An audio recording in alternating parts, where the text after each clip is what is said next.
Anda masih terus menyaksikan MTGW. Sebelum kita mendengar orang yang ingin curhat kepada Pak Mario, saya ingin bertanya dulu bicara mengenai kesyukuran Pak Mario. Ketika kita sudah mendapatkan pendapatan atau rezeki, mungkin belum cukup. Apakah kita cukup dengan bersyukur atau boleh memelihara rasa tidak puas? Super sekali. Siapa yang merasa bahwa gajinya harusnya lebih tinggi? Angkat tangan. Mumpung atasan lihat. Siapa yang merasa bahwa pendapatannya harusnya lebih besar lagi? Super sekali. Siapa yang tadi malam mengeluh mengenai kurangnya pendapatan? Enggak usah angkat tangan, oke? Karena Pak RT juga lihat, oke? So, kalau tadi malam Anda mengeluh tentang kurangnya pendapatan, fokus Anda, sekarang saya tanya, pada kekurangannya atau pada memikirkan cara menambah? Enggak mungkin. Ada bilang pada cara menambah, enggak mungkin. Mana ada orang mulai dari Ciledug, Bintaro yang malam itu mengeluh, Tuhan, aku mau menambah pendapatan. Bukan, mesti gini, aku kok kurang. Ini gimana? Aku udah baik unyu-unyu. Kan? Kita itu ahli mengeluh. Kita ahli mengeluh. So, kalau begitu, nih lihatnya memesnya. Kesyukuran adalah titik berangkatnya perbaikan. Karena nggak punya mobil, maka kursi dibalik dan piring. Lihat, apakah dia sempat mengeluh? Tidak. Karena dia sedang sibuk berkhayal, main-main. Setelah itu apapun yang bulat diperhatikan. Karena setir, ini kan seperti piring itu. See?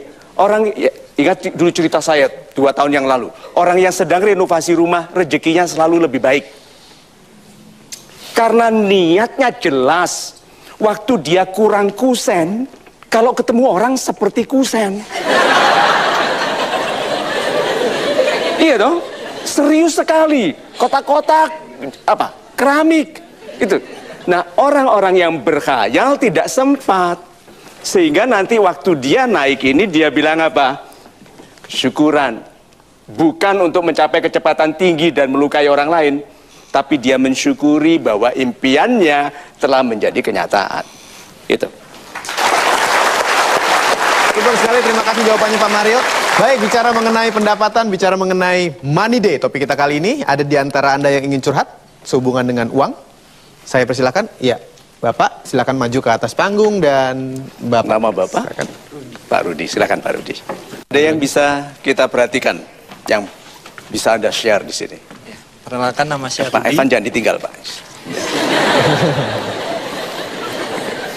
Nama saya Rudi, saya dari Kediri Pak. Dari Kediri, bukan. Hai. Permasalahan saya gini Pak, istri saya selalu menuntut lebih dari saya.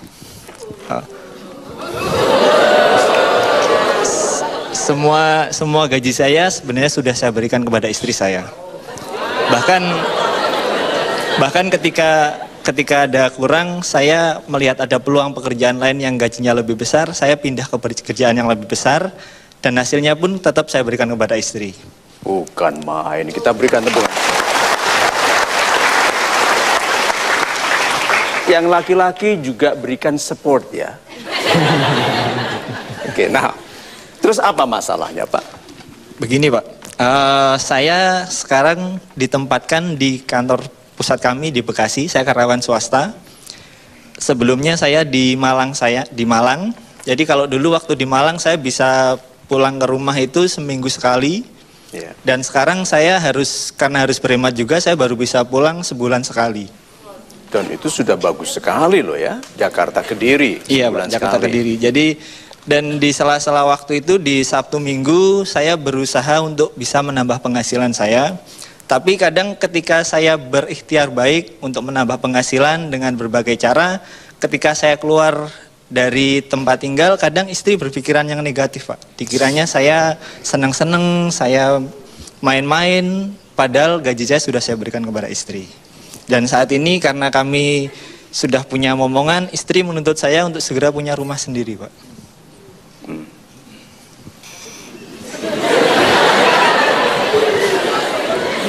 Masalahnya di mana Pak? Masalahnya itu Pak, ketika Ya, saya sudah ngasih semua kepada istri, gimana saya bisa memberi pengertian kepada istri saya untuk bisa menerima saya? Nah, untuk rumah itu sudah ada kemampuan, Saat ini belum Pak, tapi istri menuntut. tapi istri menuntut. Rumahnya di mana? Mintanya. Mintanya juga di Kediri sana Pak. Pekerjaan, Padahal pekerjaan Bapak? saya di luar kota Kediri. Di Bekasi. Iya. Apakah saya harus pindah mencari pekerjaan baru di Kediri dengan meninggalkan pekerjaan yang sudah saya miliki demi untuk bisa bersama keluarga saya? Atau istri pindah ke Bekasi. Iya. Mau dia. Harus menunggu 1 tahun Pak. Karena istri saya masih kuliah Pak. Oh, begitu.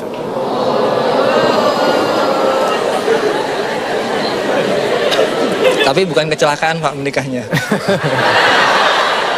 Oh, saya tidak menduga sama sekali. Mereka Pak, audiens yang menduga. Oh, mereka yang menduga, iya. Nah, kalau dia 1 tahun lagi baru lulus kuliah, kemudian bangun rumah di Kediri, kalau sudah lulus pindah ke Jakarta, mau kelihatannya. Mau Pak. Nah, rumahnya bagaimana? Nanti mungkin minta rumah lagi Pak di Bekasi. Masa sih wanita itu begitu? Menurut Bapak gimana Pak? Pinter sekali dia. Menurut Bapak bagaimana? Nah, kalau begitu, kalau dalam satu kalimat sederhana, apakah sebetulnya kerinduan hati Anda? Apa keinginan Anda? Saya ingin bisa bersama dengan keluarga saya Pak. Super sekali. Sudah pernah berdoa kepada Tuhan minta pekerjaan dekat keluarga? Sudah Pak. Sudah diupayakan? Sudah diupayakan. Sudah Tapi diupayakan. belum mendapat jawaban. Belum dapat. Nah, sekarang, apakah juga sudah pernah berdoa supaya hatinya istri menjadi lebih lunak? Itu. Banyak suami hanya memprotes kemauan istrinya tapi tidak pernah mendoakan. Tuhanku buat istriku lebih nurut, nggak minta apa-apa, tidak mengerti nilainya uang, gitu. Kenapa? Itu yang Tuhan di atas kalau bisa dengar suaranya, kata-katanya adalah nggak mungkin. Nah, kalau gitu sebelum kita sampai ke sana, Pak, Anda dulu. Ya. Pak Evan. Nama saya Evan Dalimunte dari Tangerang. Ya, Pak. Saya bekerja di perusahaan di bidang jasa yang membutuhkan tenaga 90% tenaga 90%. fisik, tenaga fisik. Yang 10%? 10% pikiran. Oke.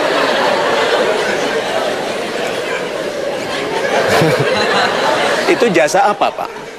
Jasa di bidang distributor. Distributor apa? Gas, Gas apa? tabung gas. Tabung gas. Iya, tabung gas. Tabungnya aja atau gasnya? Iya, pil gitu isi SPB. SPB, Iya. Stasiun Pengisian Bahan Bakar LP. Gas. Iya, Iya. LPG, iya. Ya. Jadi di perusahaan saya itu punya karyawan yang dibagi per tim-tim. Hmm, Jadi tiap tim itu karakternya beda-beda. pasti. Ada yang kerjaan serius, ada yang kerjaan malas-malasan gitu. Jadi saya berpikir di perusahaan saya itu dilihatnya sama gitu. Dari pimpinan perusahaannya gitu, dilihatnya sama pekerjaannya. Padahal di lapangannya berbeda gitu. Jadi pendapatnya juga berbeda, penghargaannya juga sama gitu. Nanti dulu. Pendapatannya sama. Pendapatannya sama ya? Oh, pekerjaannya beda-beda. Iya, tapi iya pekerjaannya jadi ada yang malas, ada yang rajin sekali, tapi pendapatnya sama gitu. ada yang bekerja mati-matian. Iya. Sudah berapa yang mati? Enggak. Oke, nah, betul. Nah, jadi orang pekerjaannya beda, kesungguhannya beda, tapi digaji sama. Iya. Menurut Anda tidak baik ini ya? Tidak baik. Terus apa masalahnya bagi Pak Evan? Jadi masalah saya mungkin untuk saat ini pendapatan saya mungkin tercukupi. Tapi saya berpikir untuk masa depan saya untuk mungkin berkeluarga apa itu kedepannya kurang gitu Pak. Jadi ada yang menawarkan saya untuk bekerja di luar negeri, Di mana? di Jepang. Wow.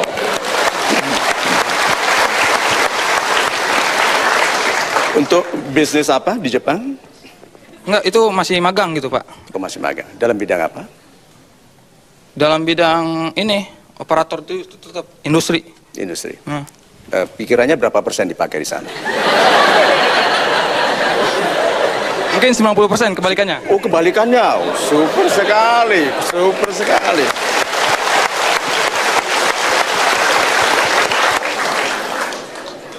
Pak Evans betul-betul anak muda, Pak, pikirannya. Nah, sekarang apa masalahnya? Kenapa Anda tidak ambil yang pekerjaan di Jepang? Karena yang di pekerjaan Jepang itu hanya kontrak. Tapi yang saat ini saya lakukan, yang saya jalani dari pimpinan saya, katanya tidak ada kontrak, asal sekuat kamu kerja katanya. Iya, tidak ada kontrak gitu. Asal sekuat kamu kerja gitu. Kuatnya, Iya, selama kuat terus bekerja. kerja. Iya, Tapi gajinya tidak sebaik di Jepang mungkin ya? iya, jauh, Jauh. jauh.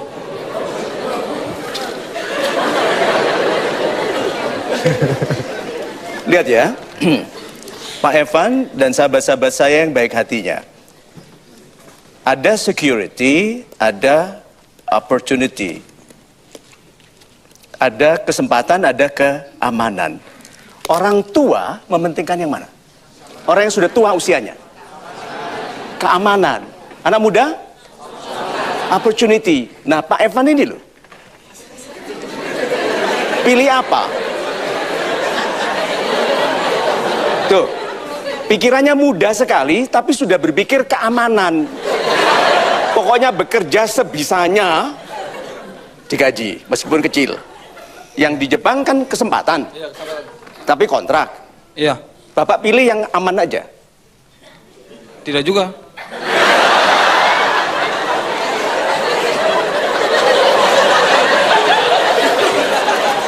Kalau motivator rambutnya kurang itu pantas.